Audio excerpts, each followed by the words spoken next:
Yeah, we're still here. You know what we should have done to really screw people up? We should have changed shirts. It's Blair and Barker, a continuation of Blue Jays talk from the Blue Jays 6-5 win. We could have done that over the Baltimore Orioles in a series split. Andy McCollough is a senior writer with The Athletic. He'll join us in a few minutes to discuss an article he and Chad Jennings did. Where did MLB's Latin American starting pitchers go? As I said, something that just happened under our eyes. 12 of the 25 hardest throwing position players are Latin American. 11 of the 25 hardest throwing pitchers are Latin American. So why aren't more of them starting pitchers? I would think it has something to do with money. Would be my guess. Everything has to do with Absolutely. So anyhow, Andy McCollough will join us. That'll be great. It's a fascinating article on The Athletic. Caleb Joseph will join us in a few minutes. He is our Blue Jays central analyst. Of course, we are still poking through the embers of a 6-5 win for the Blue Jays over the Baltimore Orioles. Big day for Vladdy Jr., a 3-run homer. The Jays got some add-on runs from Ernie Clement, and it got a little dicey in the latter stages of the game. Adley Rutschman with a 2-run homer off Zach Pop, and then Jimmy Garcia giving up a 2-run shot to Ryan O'Hearn, a pinch hitter, making the final score 6-5. But, coupled with last night's walk-off, the Jays split a series with the Baltimore Orioles, who are awfully good. Yeah. And they are 30-32. They are 2 games under 500. And they've got 3 games against the Oakland Athletics coming up. Could be worse. Maybe. I mean, I think you could close your eyes if you're a Jays fan and think about Bo Bichette getting hot along with Vladdy at the same time. If Vladdy could continue to have, the front side be on time the way it was, and that just allows him, instead of having that flat, plain finish all the way through the zone, to add a little uppercut in the finish, adding the two-handed finish. I think that helps a lot, right? And that's, for me, a lot has to do with the front foot lands on time, and just sort of everything works in unison, and the way he can finish with a little bit of lean back allows him to get the ball in the air. And, again, he's oozing talent. I know everybody rolls their eyes. What are you talking about? Yeah. I don't think I've ever talked to anybody that says otherwise that's been around baseball. No, he's got a ton of talent. He's got a ton of talent. Yeah, it's just putting it together. And listen, let's be clear. The fear with Vladdy, let's just say it. One of the fears with Vladdy. No, one of the fears with Vladdy. Trade him in. No, one of the fears is that he leaves here and turns into Albert Pujols.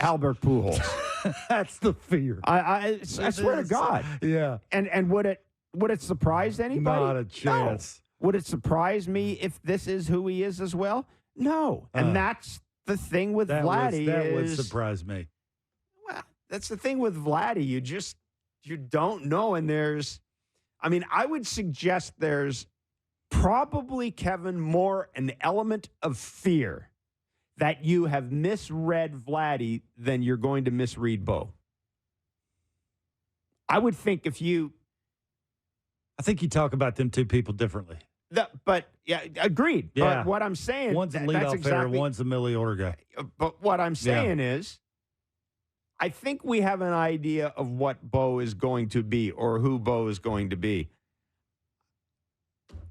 I still don't know about Vladdy. Yeah. And my big fear is Vladdy goes to the Boston Red Sox and just goes off. Hits in front of Devers. And just goes off. Yeah, I think that's the point, right? When Vladdy did have his best season, whenever he was around other people who we were pointing the finger at, and we were just like, wow, look at Vladdy doing the same thing that everybody else is doing. Kevin, he's hitting 363 in his last 35 games. 4 homers, 7 doubles. He's driven in 20 runs, 19 walks. He's got a 945 OPS, a 442 OBP. And we've talked about this. He's not, obviously, you'd like to see more power. Yeah. But maybe he's a 25-95 guy instead of a 35-115 guy. I mean, that's the difference, right? I mean, that doesn't sound like a ton difference, but it is, right? When you're trying to get paid and you're thinking about him in the top 10 or 15 players in baseball offensively, and that 25 and 95 instead of 35 and 115, which I think he is. But, again, I've been saying mechanical changes, tweaks some things, and just would allow him to more consistently get to the little uppercut in his finish. But, again, you got to buy into those things. Maybe those changes are a little easier to make in the offseason. And Justin Turner had singles in the 6th and 8th innings. He finished 2 for 3 with a walk. He played in 5 games during the 7-game homestand, 7 for 22 runs, scored 2 doubles, 2 walks, and 859 OPS.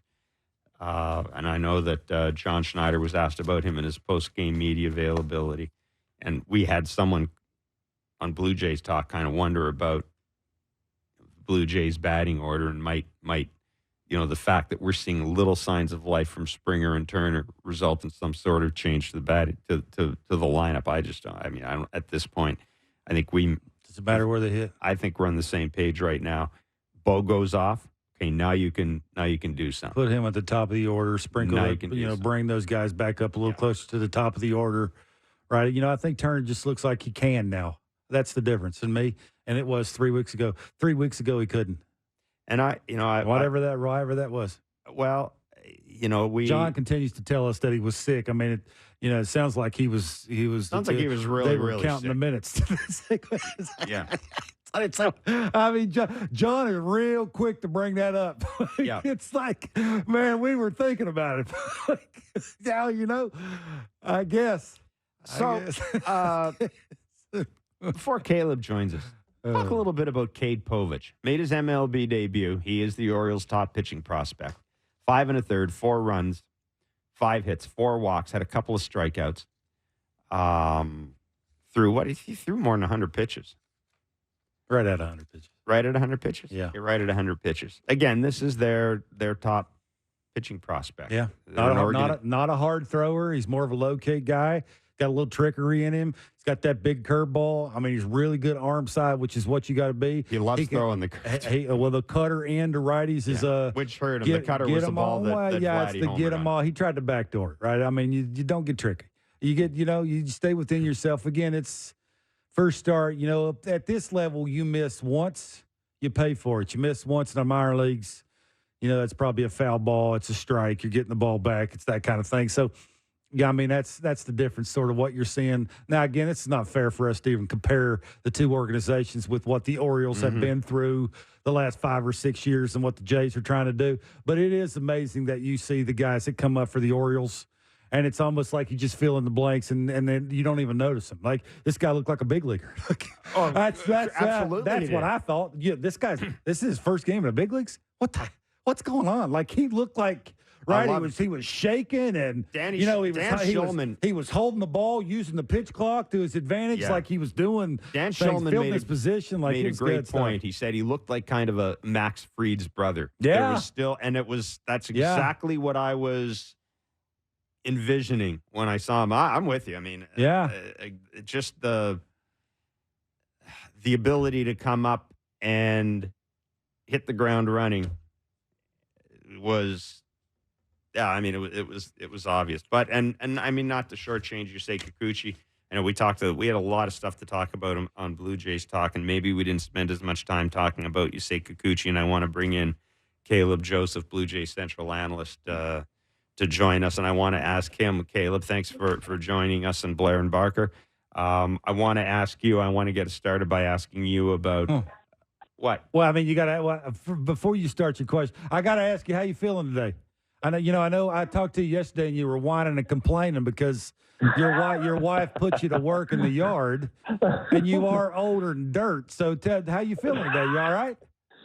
Yeah, I got my hamstrings, my quads, my groins. They're all active. You're what? They're barely. Yeah, I didn't even know I had these muscles. They're barely hanging on, but yeah. Did you say groins? Mulch. Yeah. Okay. Multiple groins, both of them. Oh, and I got stung by some weird spider. It stung me in my hand, and then I rubbed my mouth, and I must have poured the venom all over my mouth. So I might show up tomorrow looking like Will Smith and Hitch on TV, but we'll hang with them. All right. That's all right. Yeah. Yeah. I mean, make for great TV. Yeah, But do you have any antihistamines like reactin and stuff like that? I That mean, works you're in a former big leaguer. Dude, call somebody. That works in a lot of mosquito bites. Not That's right. mosquito bites, but animal bites. Reactin stuff like that works. It'll reduce the swelling. I don't know. I'm an Yeah, expert in reducing when swelling. I was growing so. up, they just said you get some sort of bug bite, just put a little tobacco on it. So Yeah. I've just got tobacco all over my body right now. That's good. That's good. Hey, Yusei Kikuchi today. Kevin talked about his 6 innings pitched, 4 hits, 6 strikeouts, 1 walk. Velo was really good. Yeah, It was exceptional. It's a good word. exceptional. Absolutely. And I think I didn't even realize this. The Jays hadn't won seven previous starts or something like that. The reason I brought up Yusei Kikuchi is, while I was watching that game, I went and looked at his numbers against really good teams, i.e., teams you might meet in the playoffs. Mm-hmm. If I'm a team going to the playoffs, I might really consider trying to acquire this guy because he does seem to pitch decently against good teams. Yeah, it was what the doctor ordered for the Blue Jays. You really wanted them to split this series just to kind of hold water, so to speak. And he showed up. And I don't know if it was the roof being open, the sun shining on his back, but the last couple starts, his velo had just kind of been in that 93, 94, 95 range. It looked like he was giving the effort, but it just kind of wasn't coming out. Well, he reared back and had 98, 99 when he needed to, especially working out of that first jam, getting Santander to kind of jam himself on 98, perfectly executed up in the zone. That's what you want to see. And that to me I was wondering if maybe just fatigue a little bit or if his mechanics were a little bit out of whack. I thought that he was getting a little spinny in terms of his rotation, which, that front side starts to drag a little bit, which then kind of lowers the arm angle, which doesn't allow that nice zip and release off the fingertips. I thought the breaking balls were getting a little bit more side to side. The curveball was looking a little bit more like a slower slider to me. But in this start, it looked like it had a little bit better depth with that breaking ball and a little bit better bite with the slider. And, when you have 2 breaking balls like that, which he likes to use, and I love this curveball, you really want to make sure that shape is more straight down, as close to 12-6 as possible. As it starts to get more flat and starts to move a little bit more like the slider, it becomes almost a hanging breaking ball. So I love the fact that he got it going down a little bit more, that breaking ball. But for me, being able to work out of some jams and really rear back and pull 98 from his back pocket, that was a huge sign. And he just finds a way to do it against the big teams. And, I think about his favorite movie, which is Whiplash. And that's the drummer movie with the very, very tough instructor. And he just seems to rise to the occasion when he knows the team needs a W and he's up against a really big opponent. So, yeah, if you're a contender, you've got your eye on Yusei Kikuchi, I guarantee it. What's wrong with Bo? For me, so Bo is an interesting case. We all know this. He's got to be aggressive, and the intent has to be there. If he starts getting real lazy with his intent, he can start really fisting pitches that he should hit with authority. For me, what I've seen in the last 2 weeks or so is a level of aggression that is putting him into bad counts. I don't really see a one-sided plate or one speed plate approach that we're used to seeing.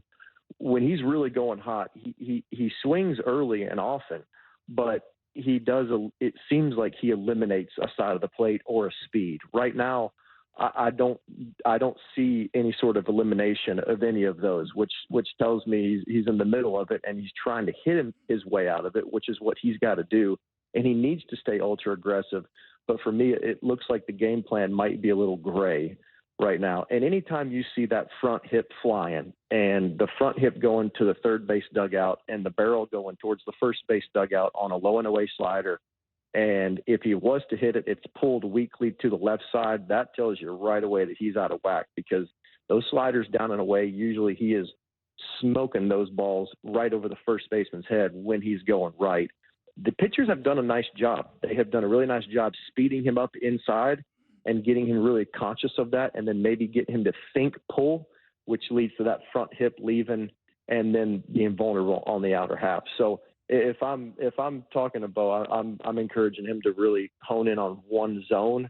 And if you're going to go inside hard, and pull it hard, or one speed and stay on one speed. But to me, it's the game plan is doesn't look as refined as it does when he's going well. You know him better than I know him. Is he capable of looking right down the middle and eliminating all that other stuff that he normally swings at when he's really, really good?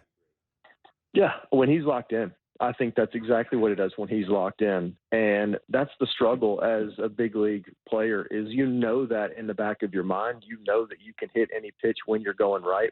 And so it's hard to flip the switch when you're trying to get into a rhythm, when you're trying to get in sync. It's hard to flip it into, okay, I need to be aggressive, but in certain zones against certain speed.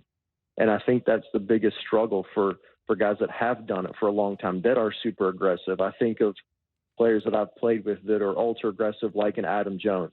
Adam was really aggressive. I mean, swinging at just about everything. And so when he did get into a funk, he would chase even more until he tried to eliminate a speed or a zone, and then get into that rhythm, and then you can go into laser lock mode, and then just hit. But it's just constant adjustments. And what was it, last year or 2 years ago, he had a really rough start and ended up finishing as one of the hottest hitters in the big leagues for like the last 3 months. I mean, it was unbelievable what he did. I think he hit like 350, like 1,200 OPS. It was almost video game like. Mm-hmm. And so it's capable. He's capable, but it's about taking that aggressiveness and then kind of shrinking his lanes in what he wants to look for, because I just don't know right now if he can cover all of them in his current state. Yeah, I know Jays fans are saying, hurry up. Like it's time to get it going. I need to ask you about Vladdy. Why do you think Vladdy is not over swinging now?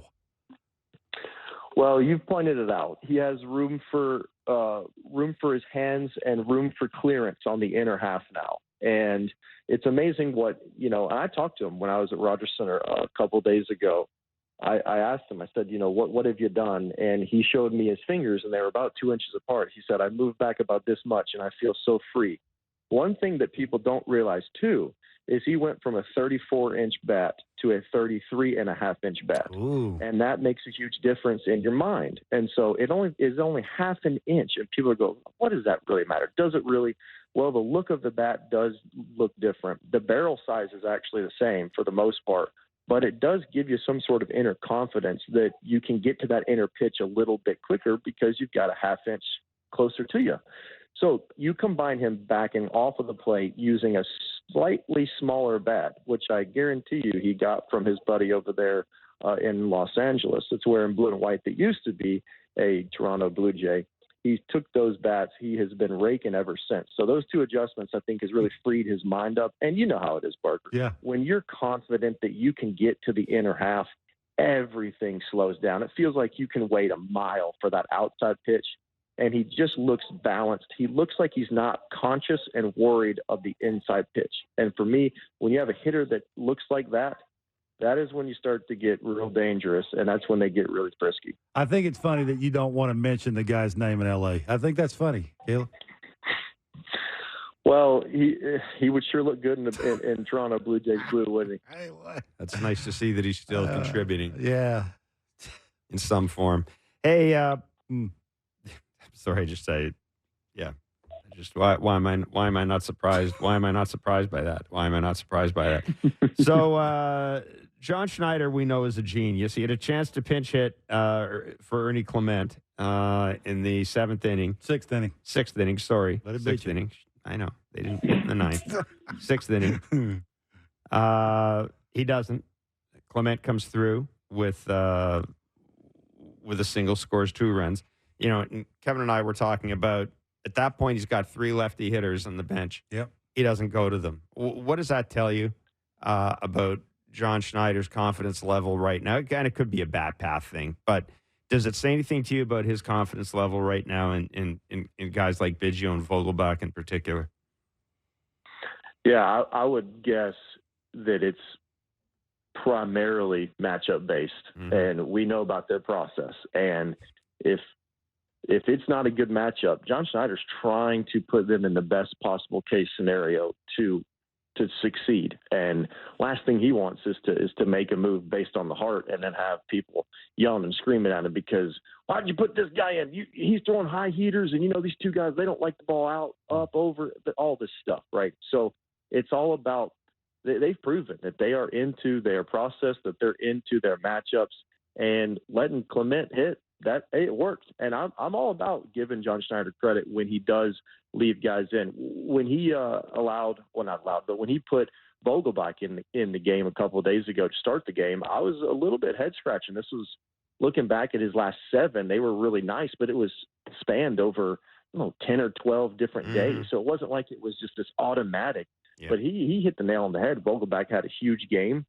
He ended up really hitting the ball well, and sometimes you got to balance what you see with your eyes, what is going on in the clubhouse, and what is going on in terms of the matchup. And so that's what you're trying to figure out is balancing all three of those. You might have a gut feeling. You might have saw this guy's BP today, and it doesn't matter who he's going to go up against. You feel like that's a good matchup. And so that's the challenge as a manager is trying to put them in good spots. But again, hitting is such a streaky thing for some players when they don't play very much, and it's tough when you're not getting every day at bats and you go 3 games in a row spread out over 7 days and you don't get a hit. It's very easy to put a bad taste in the manager's mouth, and it takes a lot other than going 3 for 4 in a random game to make the manager really believe and think that you're about to go up there and do something really special, especially when you haven't done anything and the matchup is not favorable. So a lot of analytics going on in today's game. And so as a player, if you're not an everyday guy, you've really got to take every single at bat as it's almost a test, and you're trying to get another at bat because of the previous one. So give credit when credit's due when he does pull the strings. But it's tough as a non-everyday player. It's tough. Last one before we let you go. 2 games under 500. JSR, they're facing one of the worst teams in baseball in Oakland. You think anything you've seen the last couple of games, now this is small sample size, and I think this is how you sort of have to look at this team. It's not over the last week, it's over the last couple of games, right? That's sort of what you're trying to hone in on. You seen anything the last 2 games that will tell you going into Oakland, at the very least, they'd win that series? Well, could they pitch Yusei Kikuchi again tomorrow or Sunday, or can Vladdy hit all 9 spots and go Apo Taco? It's just this team is so confusing because they give you hope and then they lay an egg, right? And that is, for the most part, what a Major League season is all about, is limiting those eggs and just trying to stretch out your good moments of playing. Now, the fact that they did split with Baltimore, it's a great sign. And you look back at their last 10, 12 games, they're trending upwards. But in terms of taking off to make you really believe, like, this is where they go. Like, now we go. Used to say that a lot of times as a player, like, now we go. And that's when you think we're hitting our stride. And this team is confusing at times because as soon as you think they're going to hit their stride, they'll take a couple steps backwards. So as long as they keep inching forward, I'm still going to be hopeful, cautiously optimistic, I guess is probably a better way to phrase it.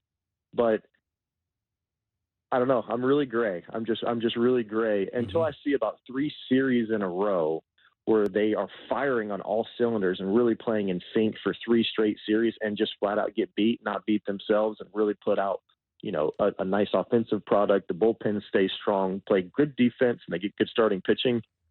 Then I'll take a second look at it. But for right now, it seems like 2 up, 2 down, 1 up, 1 down, 3 down, 3 up, and it's a never-ending treading water is what it feels like. Caleb, we're going to let you run, man. Take care of your swelling. Make sure you know what I mean from that. Make sure you stretch, old man. Okay? That's right. See you guys soon. See you, buddy. Take care. It's Caleb Joseph, Blue Jay Central analyst. Got stung by a spider, if you're wondering what I'm talking about the swelling going down. Huh. I know he was doing things in the yard. And spider bites are really, got all stiff and sore. Especially down there. Now in Nashville, you might have some poisonous things down there. I think the neighborhood he lives in, there's no. You don't think there's any? No. No, I think they've cleaned those out. I think it's that like neighborhood he's in. You think it's like Orlando? The area around. You ever notice there's no mosquitoes there? No, really? No. No. It's any Disney property. There's no mosquitoes. Really? Yeah. There's Huh. some funky How there's did you some come up funky with ass that? stuff You re- going. No, it's true. There's some funky ass stuff going. First person who told me that. I don't think you can say David that. O'Brien. I just did. David O'Brien. Twice. David O'Brien, who covered the Braves, covers the Braves for the Athletic for a long, long time. He spent a lot of time down there, over at his place years ago in spring training, and he said to me, "Yeah, you ever notice there's no mosquitoes in Orlando?" I said, "Come on." There's no more mosquitoes on a Disney property. I said, "You're kidding me." So of course we go on the internet, and everything on the internet is right. And apparently there's like some thing that they do Oh, that Disney does. I'm just saying. huh. Well, I mean, that Now makes there are sense. crocodiles on their property. No, yeah, you don't want to make people leave. Mosquitoes would do it. Just wondering. Anyhow, Total sense. so we hope Caleb's. Genius. We hope Caleb is. Yeah. We hope Caleb Hopefully- is. We hope I'm he's in okay. that camp. I hope his lips are swollen. We'll see. I can't wait. I'm going to watch Blue Jay Me Central. I watched too. Blue Jay Central anyhow, but I'm going to watch it again tomorrow just to see. I mean, they may need extra makeup people on to take care of Caleb's swollen lip. Anyhow, enough is enough. Andy McCollough is a senior writer with The Athletic. Oh, He's boy. author of the book The Last of His Kind, Clayton Kershaw and the Burden of Greatness. It's out now, but he and Chad Jennings of The Athletic co-authored a fascinating article. Where did MLB's Latin American starting pitchers go? I didn't realize it was a thing. The numbers suggest it's really a thing. We're going to find out why. Andy McCollough joins us next. It's Blair and Barker on Sportsnet 590 The Fan and Sportsnet. All right, well, I got to apologize to our friends at Disney because I was casting aspersions on, They were spraying all willy nilly everywhere. why there are no mosquitoes on Disney property, and as it turns out, I'm not going to read you the whole story, but as it turns out, basically, it's one, the architecture doesn't allow water to pool. Two, they've got something called mosquito fish that eat the larvae in the ponds, which makes sense. Yeah. And three, all the water is flowing water, so that means all the larvae. It's never still. It's never still. I mean, it's genius. Apparently, well, not apparently, I'm reading it. It's on the internet. It's got to be true. Yeah. Of course, that's Never the lies. the internet's also the place where it was suggested that there was some sort of weird chemical they were using. But anyhow, apparently, the fellow Major General William Joe Potter, you might remember him, Kevin. He met Walt Disney during the 1964 World's Fair. And old William Joe was the governor of the Panama Canal, of course, an area that had been ravaged by malaria-carrying mosquitoes, and he solved it. He said, "Walt, I mean, you're going to have all What are these you things doing? flying around. People are What are gonna you leave, doing, they're not Walt? gonna come People are back going to leave. again." They're going to get bit. So Yeah, we're they going to don't have." like that. Anyhow, there you go. Let's bring in Andy McCollough of The Athletic, who I'm sure is absolutely thrilled. Did you? I mean, listen. Andy knew this already. Your guy Dave O'Brien got me on this rabbit hole one time because we were in spring training and we were just talking, and he said, "Did you ever notice there's no mosquitoes at Disney?" And I kind of laughed, and the more I thought about it, there's no mosquitoes there. And we dug up something that made it sound as if there was some super chemical that Disney was spraying and creating, five-eyed fish and all that, but getting rid of the mosquitoes. And it turns out it's just Panama Canal stuff. I mean, this is genuinely riveting. I've never really thought about it, Yeah. but I don't know. I mean, because the Braves don't train there anymore, so I haven't been No to mosquitoes. Disney in quite some time. There's no mosquitoes there. None. Or SeaWorld. None. What about like Disneyland? Like if I went to Anaheim, would they have dragonflies there? I don't know. You don't have mosquitoes in California, do you? I don't remember. I don't know. I live in New York now, so you used to live in I'm California. dealing with moths. Yeah, I did Yeah. live in LA for a long time, but now I just have an apartment with moths in it. Okay. So Well, I don't know if they. This is such a good segue. Please forgive me, but I don't know if they. Educational. I don't know if they have mosquitoes in California. But after reading an article that you and Chad Jennings wrote, I now know also that it appears as if there are very few Latin American starting pitchers in Major League Baseball. And Kevin and I were talking about this. I read this article and I thought, oh, yeah. I mean, Right. and we were going to have him on a couple of days ago when Jose Barrios started, because Jose Barrios, one of the things he wants to do is establish a pitching academy in Puerto Rico to maybe help groom the next generation of Latin American starting pitchers. So give us the like, give us the Cliff Notes version of this because, as you point out, 12 of the 25 hardest throwing position players are Latin American. 11 of the 25 hardest throwing pitchers are Latin American, but they're not starting. So why are there just so few starting pitchers who are Latin American? I mean, I'm a Pedro Martinez guy. Sure. I mean, yeah. And so Chad Jennings deserves a lot of credit. Chad and I worked together on this story, and he was the one who had the original ideas, who just kind of was thinking, about watching this, when you watch the sport, right? Like generally the starting pitcher is going to be a white guy who went to college, right?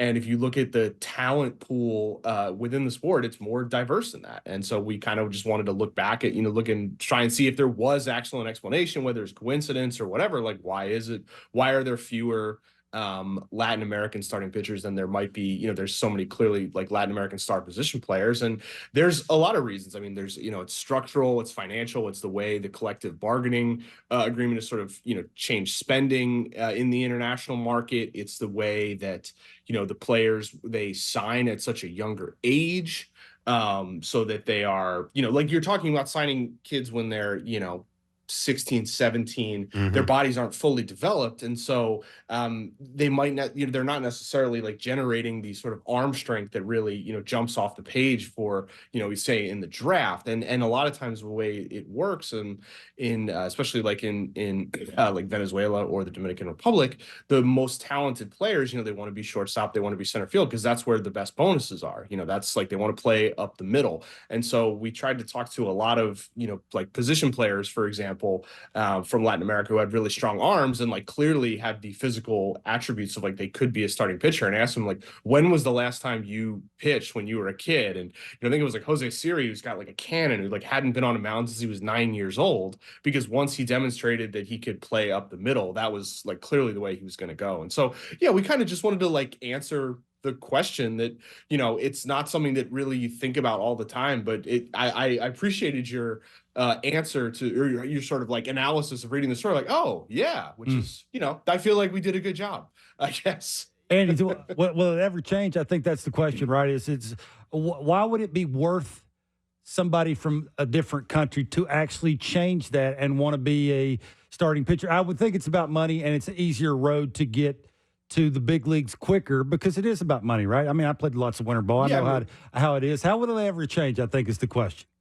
I think, theoretically, like I haven't thought too deeply about this, but maybe an international draft would have some sort of change in it. But obviously the international draft is something, that is fraught with a lot of different issues. But it's the sort of thing like, look, if the way the current system works, I believe each team is capped at $5 million they can spend, right? And if you have that $5 million, you're just not going to allocate that towards teenage arms for the same reason that in the draft, the top 10 picks are very rarely teenage pitchers. Sometimes they're position players, but teenage, like the most volatile thing you can take in the draft is a high school pitcher, right? So then make that kid 2 years younger, and it becomes even more volatile. And so there may be, though, teams who invest, as the Astros have, in trying to find players who, sort of didn't make it as position players. And so someone like Framber Valdez, who signed at 19, which is, practically geriatric in that system, there's probably a lot of guys who have the talent to do it,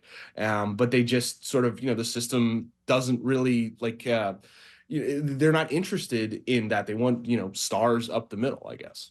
Yeah, and I mean, I found it fascinating, too. Ranger Suarez, who's been one of the really good stories this year, the Philly starting pitcher. I think he's supposed to pitch this weekend in that London series. Love this quote from him. There are too many position players in Latin America, so I went opposite, a pitcher. It helped me stand out a little bit.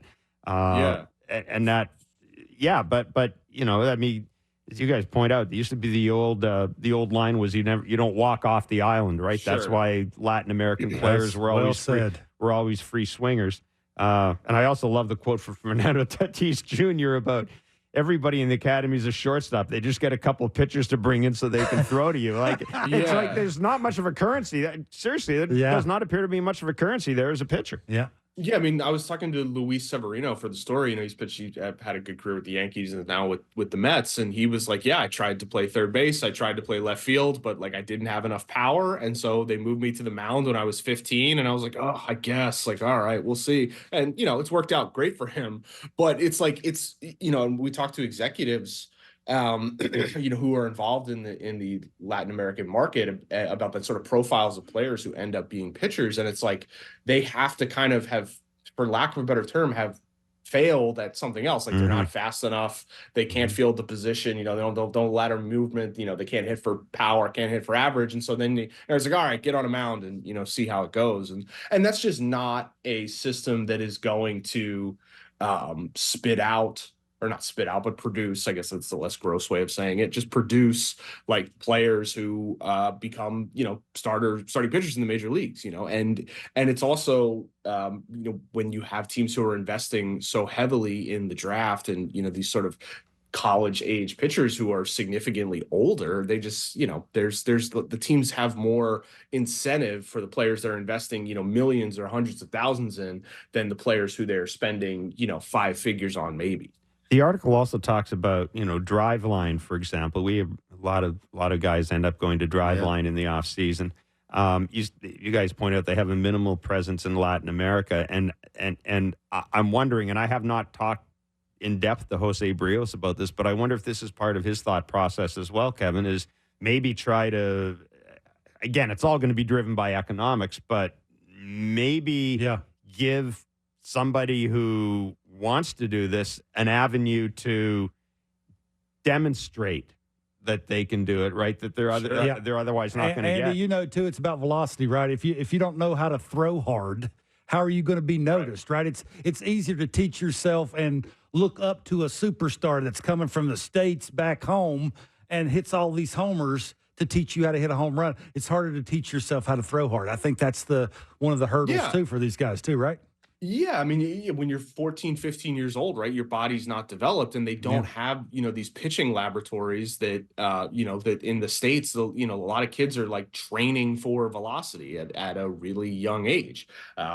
We're starting to see some of the potentially negative effects of that sort of training, with the way that the arm injury sort of epidemic has been going. But that's what the industry is really targeting. They're targeting guys who can miss bats, right? Whether it's through, generating fastball velocity or being able to, produce sort of these sick breaking balls. And if you don't have the resources, which, a lot of these, the countries just do not.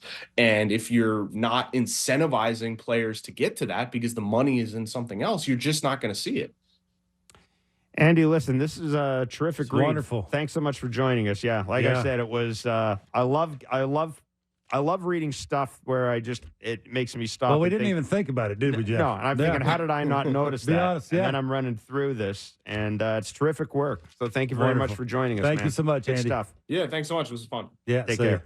Andy McCollough of The Athletic. He and Chad Jennings wrote the article. Yeah, it's.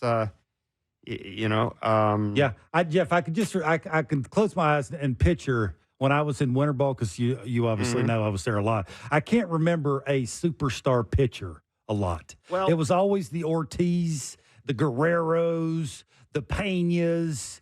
Like, it was always position players that I used to see always, and right? And that's one of the reasons, and I don't know why more guys don't do it now, but it's one of the reasons a lot of North American pitchers who were kind of on the fringes would go down to winter ball because it was great competition.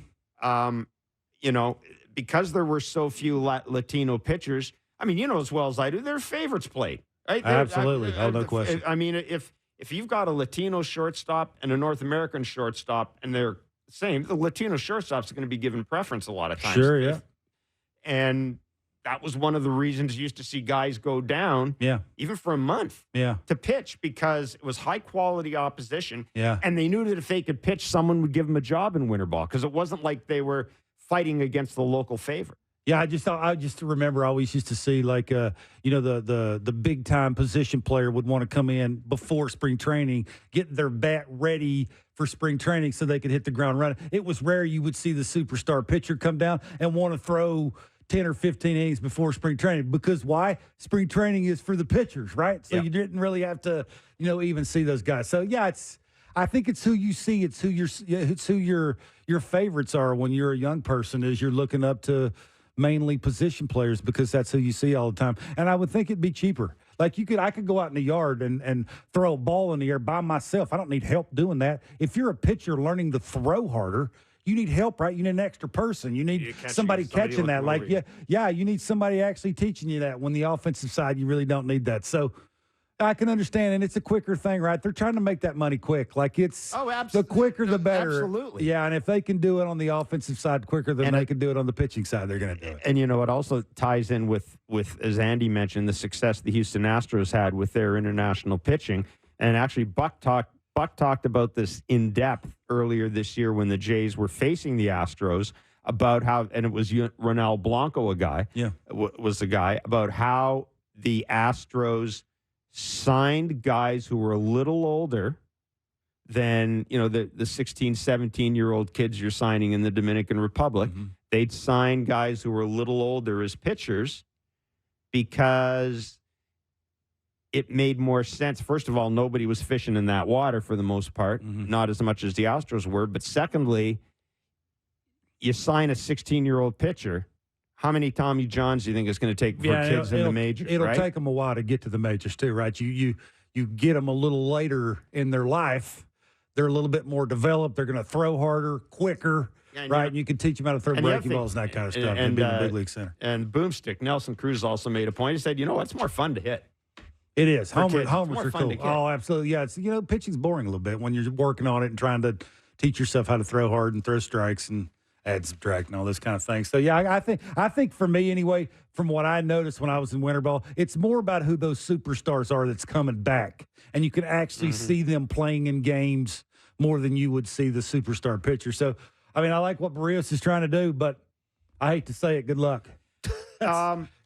We got to give a shout out here. Our friend Dominic Sramati from Sportsnet 650 texted this picture to us. We're going to put it up on screen. You can see it if you're watching it on TV. That is the Passyunk Avenue Bar in London, England. It's part of a chain called the Great American Dive Bars, I believe is the name of the chain. But it's a happening place right now because the Phillies are playing the Mets in the London series. And somebody on social media sent along a picture and said the entire Phillies coaching staff has walked in here. And what are they showing on TV? Blue Jays talk. That's awesome. So for those of you in London, if we're still up there, thank you very much for watching. We appreciate it. Enjoy the baseball. Yeah, no question. There you go. That's pretty cool. It is cool. That's pretty cool. Bryce Harper. What's wrong with that? Yeah, that's pretty cool. That's awesome. Yeah.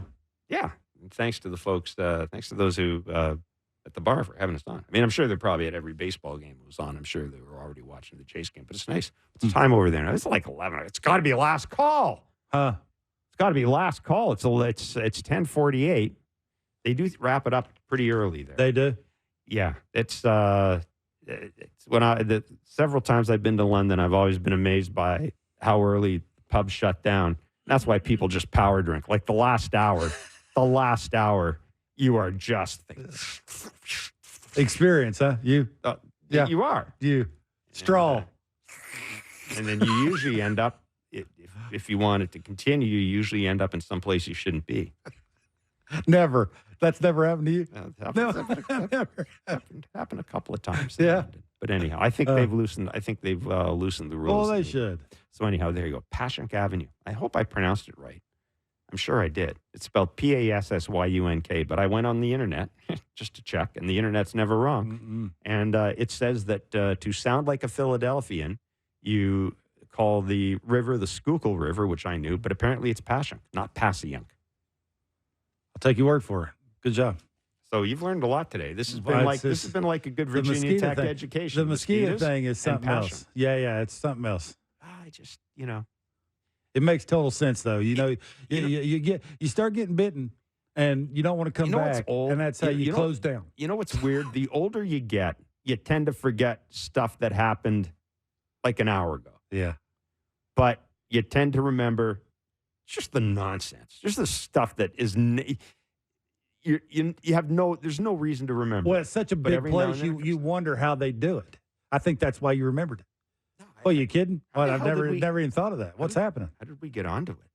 See, it's Andy's fault because you knew Andy's friend, and that's how I got you thinking. Dave O'Brien, legendary baseball writer. So anyhow, and Andy McCollough in his own way, a legendary. The Athletics baseball coverage is second to none. Is so good. I mean, between that and the what you get at ESPN and our guys in Sportsnet.ca, there's a ton of places to get good baseball content. No question. That 12 of the 25 hardest throwing position players are Latin American. 11 of the 25 hardest throwing pitchers. So why aren't more of them starting pitchers? I think you're onto something when it comes to the fun part of it, and who they look up to. They're heroes, I'm sure. A lot of them they get to see. I just feel bad because I hadn't noticed. My favorite. I always tell people say, "Who's your favorite pitcher?" It's Pedro. Pedro was my favorite pitcher to watch. I loved covering him, and I just didn't notice it. Yeah, and it was hearing the thing with Jose Barrios talking about that. Kind of just jogged it a little bit, but it's just how rare it is to see. And, you look at guys like Juan Marichal. You go back in the day, there were a ton of guys, Latino pitchers who were pitching. Even look at, you don't have to go that far back. Johnny Cueto. There were a lot of guys you could pull up. I think, since 2015, only one Latin American pitcher has won an ERA title. Only 2 have ranked in the top 25 in starting pitcher WAR. The Astros, Mets, and Miami Marlins are the only teams to have used as many as 3 Latin American starters this season. The entire National League West has used only 3 Latin American starters this season. 2 of those were one-game-only spot starters. Well, you just answered the questions. The money in it. It's about money. It's about how quickly can they make money, and they can do it on the offensive side. It was a busy day today. Busy. So let's wrap it up. The Jays beat the Baltimore Orioles 6-5, and coupled with IKF's walk-off yesterday, they earned a split, a well-earned split with the Baltimore Orioles. The Jays will now be off to Oakland to play the Athletics, and I think they go to Milwaukee after that. Yep. And they're 2 games under 500. And Vladdy hit a bomb. It looks Vladdy looks more Vladdy-like. He's getting comfortable. Party up front. I have to tell you, after being outscored 17-3, I wasn't going to say it after Blue Jays talk after the second show, but after being outscored 17-3 and knowing they were calling up this kid that nobody seen, wasn't looking good. No, I was thinking sweet. I was absolutely, I was absolutely thinking sweet. I think that's why people around this team that talk about this team always bring up the same name. They can get that one dude hot, and just get some guys on in front of him. They can do some things. They can make some noise, and maybe you're starting to see that. Maybe he's figured it out. And I think that you learned something. This is why you tune into our show all the time. Caleb's saying that he's using a lighter bat, a smaller bat. That's a big deal. Bat. It's half an inch. Yeah, it's a big deal, right? It's the when you move a little off the plate and you're trying to get to the ball in, so you're not hitting as many ground balls. You just change the point of contact, right? It's just that game. It is the game of inches. If I catch that a little bit more, on the front of the barrel, that's a double instead of ground out to third base. So, it makes total sense. It's just a little adjustments, and it's just occasionally a friend going, Teoscar. And again, we've talked about how important Teoscar was. He's huge to Vladdy. He was giant. You cannot state that enough. Huge. That's pretty cool. For Vladdy. Between this. moving in the It'll box a little bit and using Teoscar's bat. Good stuff. All right, everybody, that is it for us. We'll be back tomorrow at our regular time, which is, 4 to 6? It's 4 to 6 tomorrow. John Schneider, manager of the Blue Jays, joins us. We will chat with you tomorrow. Enjoy your evening.